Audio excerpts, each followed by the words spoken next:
ಡೆಲ್ಲಿ ಜಂತರ್ ಮಂತರ್ನಲ್ಲಿ 30 ದಿವಸಗಳ ಕಾಲ ಸತತವಾದ ನಡೆದ ವಿದ್ಯಾರ್ಥಿ ಯುವಜನರ ಒಗ್ಗೂಟದ ಹೋರಾಟಕ್ಕೆ ಇವತ್ತು ಜಯ ಸಿಕ್ಕಿದೆ.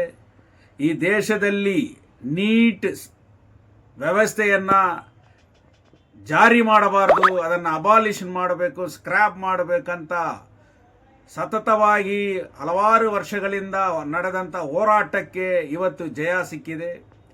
ಈ ದೇಶದ ಎಜುಕೇಷನ್ ಮಿನಿಸ್ಟರ್ನ ರಾಜೀನಾಮಾ ಕೋರಿ ಕಾಕ್ರೋಚ್ ಜನತಾ ಪಾರ್ಟಿ ಮತ್ತು all India youth federation, SFI, DYFI, ASF ಇಲ್ಲಿ ದೇಶದಲ್ಲಿರ್ತಕ್ಕಂಥ ಎಲ್ಲ ರಾಜಕೀಯ ರಾಷ್ಟ್ರ ಮಟ್ಟದಲ್ಲಿರ್ತಕ್ಕಂಥ ಪಕ್ಷಗಳು ಈ ದೇಶದಲ್ಲಿ ವಿದ್ಯಾರ್ಥಿ ಯುವಜನರ ಹೋರಾಟಕ್ಕೆ ಬೆಂಬಲ ನೀಡಿದರು. ಈ ದೇಶದ ಅಪೋಸಿಷನ್ ಲೀಡರ್ ರಾಹುಲ್ ಗಾಂಧಿ ಅವರನ್ನೇ ಇವತ್ತು ಅರೆಸ್ಟ್ ಮಾಡಿ ನಡೆದಂಥ ಒಂದು ಘಟನೆಯನ್ನು ಕೂಡ ನಾವು ಎಲ್ಲರೂ ಕೂಡ ಕಣ್ಣಾರ ಕಂಡೇವೆ. ಪಾರ್ಲಿಮೆಂಟ್ ಚಲೋ ಅಂತ ವಿದ್ಯಾರ್ಥಿಗಳು ಘೋಷಣೆ ಮಾಡಿದಾಗ ಜುಲೈ 20ನೇ ತಾರೀಕು ಈ ಯುವಜನರ ಹೋರಾಟವನ್ನು, ಯುವಜನರ ಒಗ್ಗಟ್ಟನ್ನು ಕಂಡು ಪಾರ್ಲಿಮೆಂಟ್ ಗೇಟನ್ನೇ ಮುಚ್ಚಿಬಿಟ್ಟು ಹಿಂದುಗಡೆ ಓಡಿದಂಥ ವ್ಯಕ್ತಿ ಈ ಭಾರತ ದೇಶದ ಪ್ರಧಾನಮಂತ್ರಿ ನರೇಂದ್ರ ಮೋದಿ. ಆ ವಿದ್ಯಾರ್ಥಿಗಳ ನ್ಯಾಯವಾದ ಬೇಡಿಕೆಯನ್ನು, ಯುವಜನರ ನ್ಯಾಯವಾದ ಬೇಡಿಕೆಯನ್ನು ಸಹಿಸಕ್ಕಾಗದೆ ಯಾವುದೇ ರೀತಿಯಲ್ಲಿ ಇದನ್ನು ಇದು ಮಾಡಬೇಕಂತ ಹೇಳಿ ಅವರ ಮೇಲೆ ಲಾಠಿ ಚಾರ್ಜ್, ಈ ಫೈರ್ ಗ್ಯಾಸ್ಗಳನ್ನು ಇವತ್ತು ಹಾಕಿ, ಟ್ರಿಗರ್ ಗ್ಯಾಸ್ಗಳನ್ನ ಹಾಕಿ ಇವತ್ತು ಅವರನ್ನು ಹೊಡೆದು ಬಡಿದು ಯಾವ ರೀತಿ ಮಾಡಿದರು ಬ್ರೂಟಲ್ ಹಿಟ್ಲರಿಸಮನ್ನು ನಾವು ಕಣ್ಣಾರ ಈ ದೇಶದಲ್ಲಿ ನೋಡಿದ್ದೇವೆ.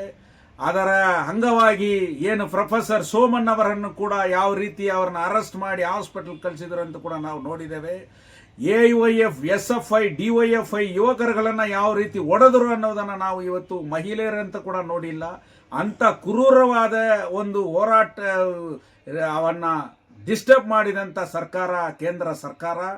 ಇವತ್ತು ನೀವು ಏನು ಹೊಡೆದರೂ ಕೂಡ ಸರಿ, ಏನು ಬಡಿದರೂ ಕೂಡ ಸರಿ, ನಾವು ನಮ್ಮ ಹೋರಾಟವನ್ನು ಹಿಂಪಡೆಯುವುದಿಲ್ಲ ಅಂತ ಅವ್ರು ಏನು ಒಕ್ಕೂಟವಾಗಿ ನಿಂತು ಹೋರಾಟ ಮಾಡಿದರು, ಅದಕ್ಕೆ ಇವತ್ತು ಜಯ ಸಿಕ್ಕಿದೆ.